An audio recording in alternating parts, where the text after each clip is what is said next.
Xin chào các bạn, chào mừng các bạn đến với bài gameplay review của Daddy Scanner. Và hôm nay là bài review của mình về Metro Build Gundam Astray Red Frame. Bài gameplay review lần này tiếp tục được tài trợ bởi các bạn tuyệt vời đến từ Titan Gameplay Shop. Mình có để lên mua hàng với một chú thích, các bạn nhớ xem qua nhé. Nào, here we go. Trước tiên khi vào bài review thì mình sẽ tâm sự với các bạn một tí về cái nguồn gốc của nó. Metro Build là dòng cao cấp nhất của mô hình Gundam khi gameplay của bạn được lắp ghép sẵn, sơn phết và có cả các bắt kim loại ở bên trong. Do đó, giá thành của nó rất là cao, nhưng bù lại chất lượng cũng thuộc dạng tuyệt phẩm. Và con hiện tại của mình sắp review cho các bạn không phải là hàng của Bandai, mà nó là hàng của một hãng thứ ba với rất nhiều tên gọi khác nhau là Macmodo, Macgear hoặc là Muscobear. Và tất nhiên, giá thành của nó sẽ rẻ hơn so với chính hãng. Và chất lượng như thế nào thì bây giờ chúng ta sẽ cùng nhau mở hộp và tìm hiểu về nó. Bên trong hộp của chúng ta có rất là nhiều thứ. Phần bên đây là phần phụ kiện đi kèm. Nó bao gồm các vũ khí của chúng ta. Và như các bạn thấy thì trang bị lên đến tận răng luôn. Bây giờ bỏ nó qua một bên, tí nữa mình sẽ nói tới. Tiếp theo là cuốn sách hướng dẫn với chữ trên đó là kim chi hồn, có nghĩa là hồn kim loại ấy. Mình nói xạo vậy thôi, chứ cái này là do một anh chỉ mình cũng chả biết ba cái chữ nghĩa này đâu. Bạn nào biết thì comment cho mình biết nhé. Tiếp theo ở đây thì chắc có lẽ là cái base. Đúng rồi đó các bạn. Tí nữa mình sẽ kèm nó vào phần review luôn. Và bây giờ là phần chính của chúng ta, Gundam Quốc dân Astray Red Frame.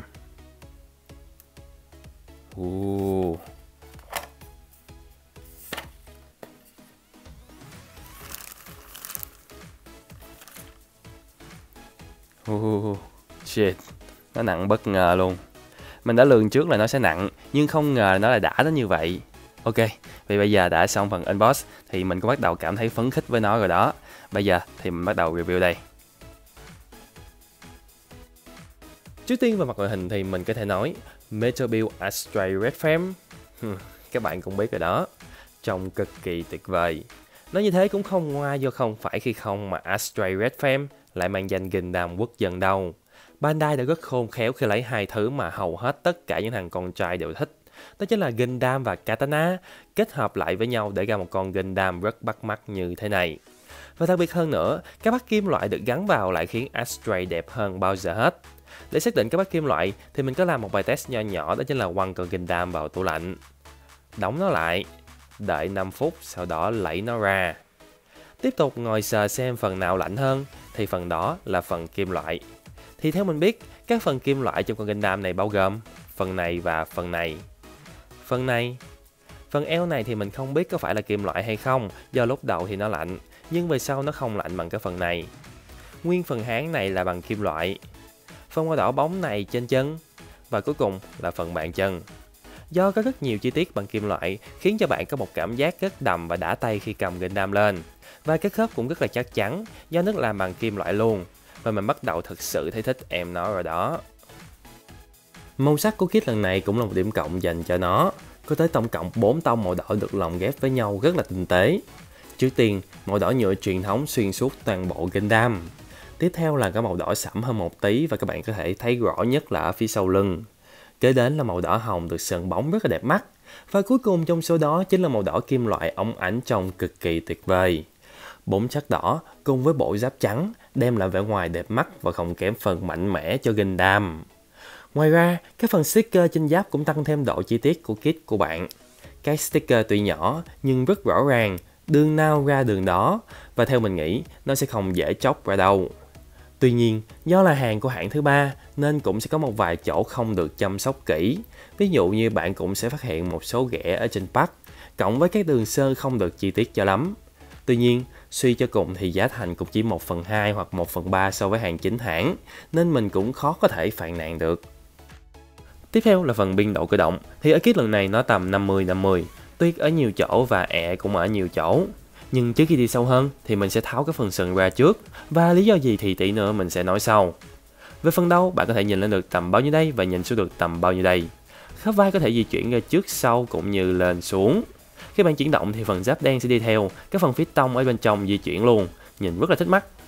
Giáp vai chuyển động lên xuống, tay đưa lên rất là tốt. Xoay ở bắp tay, khớp đôi ở khuỷu tay, và phần cổ tay có thể di chuyển ra một tí. Và cuối cùng là khớp trụ ở cổ tay. Phần eo có thể nghiêng lên trước và sau. Eo xoay được như đây là hết cỡ. Váy trước di chuyển lên, váy bên tương tự và váy sau y chang vậy. Đây là cú xoạc chân, khá tệ. Xoay ở bắp đùi. Đây là cú đá về phía trước, không tốt chút nào luôn. Còn về phía sau thì rất ok. Gặp lại ở đầu gối với gimmick tag giáp rất hay. Khi bạn kéo chân xuống thì phần khớp bên trong sẽ kéo theo phần giáp đùi, khiến nó di chuyển theo. Còn phần dưới có một cái cây như ống piston, chạy lên chạy xuống, rất là hay. Phần khớp của chân có thể di chuyển qua hai bên và lên xuống, tuy nhiên phạm vi chuyển động rất là hẹp. Tiếp theo là phần phụ kiện, và đây là Metal Build Gundam Astray Red Frame, với tất cả những gì đi kèm theo với nó. Trước tiên bạn có một cái V-fin, thì theo mình nó là phần nguy hiểm nhất của Astray Red Frame. Gắn vào rất khó, nhưng tháo vào thì cũng rất dễ rớt ra. Đó là lý do khi nãy mình tháo ra, và mình cũng khuyên các bạn là khi chơi, các bạn phải cẩn thận kẻo gãy hoặc là mất nó. Về phần bàn tay, bạn có tổng cộng 11 bàn tay bao gồm 2 bàn tay nắm, 2 bàn tay mở, 2 bàn tay cầm vũ khí và 2 bàn tay cầm vũ khí có góc nghiêng, 2 bàn tay cầm súng và 1 bàn tay trái để cầm bao kiếm. Cái tay cầm này được làm bằng cao su nên bạn có thể bẻ nó ra một chút khi nhét vũ khí vào, và nó cầm cũng rất là chắc chắn. Kế đến, bạn có một súng năng lượng. Ở trên súng có các chi tiết in chìm cũng khá là hay. Trên súng, bạn có thể di chuyển phần tay cầm, và phần này trên súng có thể được lấy ra. Kế đến, bạn có một cái khiên. Theo mình thấy cái chất lượng của nó không được tốt cho lắm, khi nước sơn trên bề mặt khá là tệ.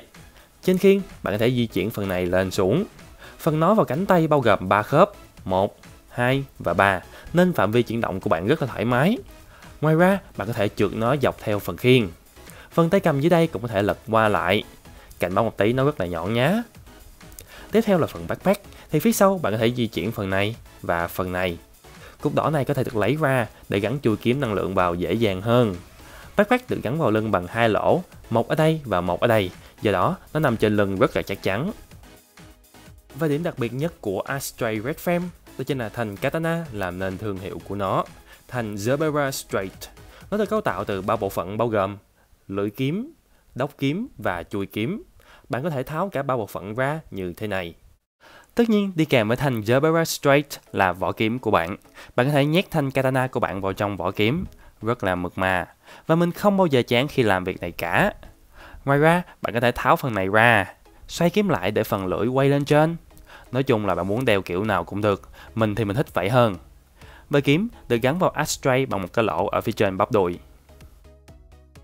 Cuối cùng, bạn có một cái base rất đẹp. Nước sơn ở trên base rất là óng ánh, cứ ngỡ như là kim loại in chìm vậy. Và phần nhựa này nó rất là chắc chắn, nên bạn sẽ không sợ bị rơi gãy khi chân.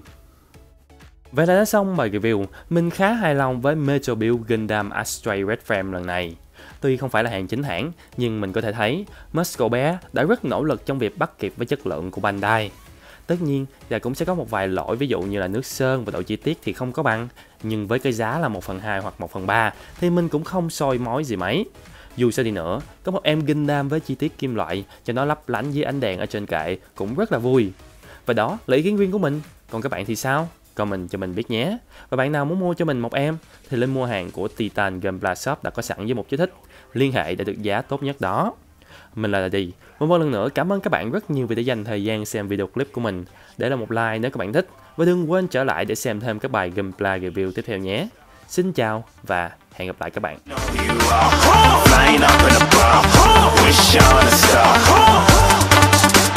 Time to show 'em who's in charge.